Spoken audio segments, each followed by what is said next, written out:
ಟಿಮೋ ಜಿಯೋಂಟೊ ನಿರ್ದೇಶಿಸಿರೋ nobody 2 cinema Bob ಒಡೆನ್ಕರ್ ಅವರ ಅದ್ಭುತ ಆಕ್ಟಿಂಗ್ನಿಂದ ಮತ್ತೊಮ್ಮೆ ಗೆಲ್ಲೋಕೆ ರೆಡಿಯಾಗಿದೆ.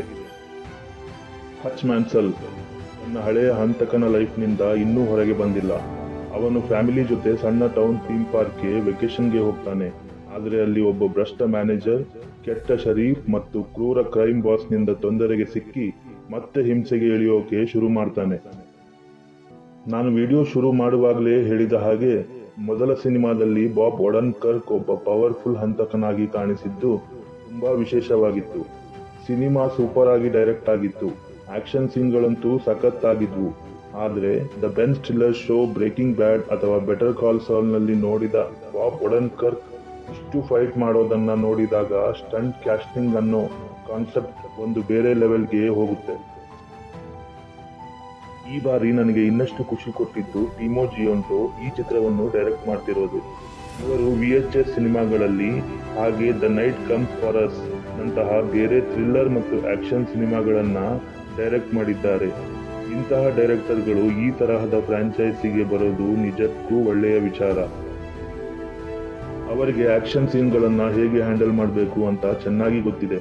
ಇದರ ಜೊತೆಗೆ ಈ ಸಿನಿಮಾವನ್ನು ಪ್ರೊಡ್ಯೂಸ್ ಮಾಡ್ತಿರೋದು 87 ನಾರ್ತ್. ಇದೇ ಕಂಪನಿ ಜಾನ್ ವಿಕ್, ಅಟಾಮಿಕ್ ಬ್ಲಾಂಡೆ ನಂತಹ ಸಿನಿಮಾಗಳನ್ನ ಕೂಡ ಮಾಡಿದೆ. ಈಗಾಗಲೇ ಹಚ್ನ ಹಂತಕನ ಭೂತಕಾಲವನ್ನು ತೋರಿಸೋದ್ರಿಂದ ಈ ಸೀಕ್ವೆಲ್ನಲ್ಲಿ ಅವನನ್ನು ಹೋಮ್ ಅಲೋನ್ 2 ಸ್ಟೈಲ್ನಲ್ಲಿ ಬೇರೆ ವೆಕೇಷನ್ಗೆ ಕಳುಹಿಸೋ ತರಹ ಅಲ್ಲಿ ತಗಾದೆ ಮಾಡಿಸೋ ಐಡಿಯಾ ತುಂಬಾ ಪಕ್ಕಾ ಆಗಿದೆ. ಯಾಕಂದ್ರೆ ಹಚ್ ನೋಬಡಿಯಾಗಿಯೇ ಇರಬೇಕು. ಅವನು ಯಾವಾಗಲೂ ಒಬ್ಬ ಸಾಮಾನ್ಯ ಮನುಷ್ಯನ ತರ ಕಾಣಬೇಕು. ಯಾರಿಗೂ ಅವನು ಹೀಗೆಲ್ಲ ಮಾಡ್ತಾನೆ ಅಂತ ಕನಸಲ್ಲೂ ಅನಿಸಬಾರದು. ಒಂದು ವೇಳೆ ಅವನಿಗೆ ಜಾನ್ ವಿಕ್ ತರಹ ಫೇಮಸ್ ಆದ್ರೆ ಸಿನಿಮಾದ ಮೂಲ ಕಥೆನೇ ಹಾಳಾಗುತ್ತೆ. ಅದಕ್ಕೆ ಅವನನ್ನ ಒಂದು ಸಾಮಾನ್ಯ ಅಮ್ಯೂಸ್ಮೆಂಟ್ ಪಾರ್ಕ್ ಮಧ್ಯೆ ಒಂದು ಸಣ್ಣ ಅಪರಾಧ ಎದುರಿಸೋಕೆ ಹಾಕಿದ್ದಾರೆ. ಅದರಿಂದ ದೊಡ್ಡ ಕ್ರೈಮ್ ಜಗತ್ತಿಗೆ ಕನೆಕ್ಷನ್ ಸಿಗೋ ಹಾಗೆ ಮಾಡಿರೋದು ಸೂಪರ್ ಸೆಲೆಕ್ಷನ್.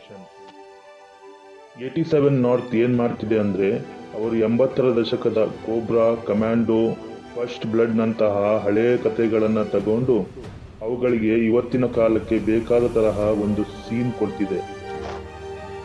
ಕೊನೆಗೆ ಈ ಸಿನಿಮಾ ಅಂದ್ರೆ ಒಬ್ಬ ತಂದೆ ತನ್ನ ಫ್ಯಾಮಿಲಿಗೆ ತೊಂದರೆ ಕೊಡುವವರ ವಿರುದ್ಧ ಸಣ್ಣ ಪ್ರಮಾಣದ ವಾರ್ ಶುರು ಮಾಡೋ ಕತೆ.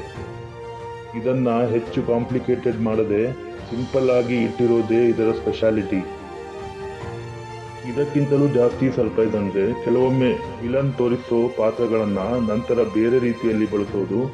ಇದು ಡ್ರ್ಯಾಗನ್ ಬಾಲ್ ಝೆಡ್ ಅಲ್ಲಿ ಇರೋ ಹಾಗೆ ಮೊದಲು ಪಿಕಾಲೋ ವಿಲನ್, ಆದ್ರೆ ಆಮೇಲೆ ಒಳ್ಳೆಯವನಾಗುತ್ತಾನೆ. ವೆಜಿಟಾ ಕೂಡ ಹಾಗೆಯೇ. ಆಮೇಲೆ ಫ್ರಿಜಾ ಮತ್ತು ಗೋಕು ಕೂಡ ಡ್ರ್ಯಾಗನ್ ಬಾಲ್ ಸೂಪರ್ ನಲ್ಲಿ ಒಟ್ಟಿಗೆ ಬರ್ತಾರೆ. ಈ ತರಹದ ಟ್ವಿಸ್ಟ್ ಗಳನ್ನ ಸಿನಿಮಾದಲ್ಲಿ ಬಳಸಿರೋದು ನಿಜಕ್ಕೂ ಮೆಚ್ಚುಗೆ ಕೊಡುತ್ತದೆ.